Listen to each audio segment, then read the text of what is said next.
BBC has formally apologised to Donald Trump after one of their programmes edited a speech he gave in 2024 before the last election. A major talking point in the US, of course, has been Donald Trump's threat to sue the BBC now after that Panorama program edited up his January the 6th speech, trying to fit him up as encouraging violence that followed down there at those riots at Capitol Hill. Here's a reminder of what the BBC put to air.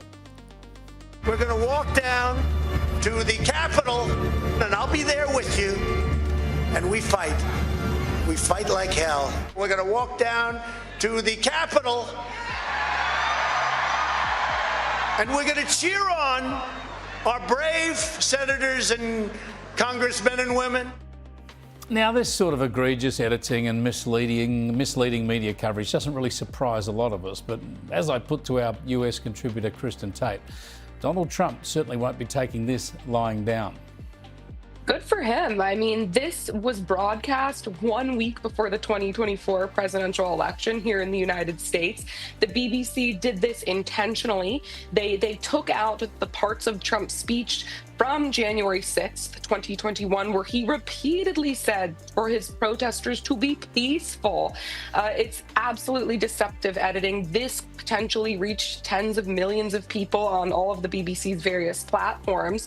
And they are right to be called out by Trump. Some higher ups at the BBC have already stepped down over this controversy. And look, Chris, it's okay to have an opinion. That's fine. It happens all the time on TV. What's not okay is to disguise an opinion as hard news. You know what that is? That is actually trying to interfere with an election, which is exactly what this was. And good on Trump for calling them out. I hope they pay up. Trump was furious with the edit and threatened to sue the BBC for over $1 billion. Are you going ahead and suing the BBC? Well, I guess I have to. Why not? Because they defrauded the public, and they've admitted it, and they're top echelon.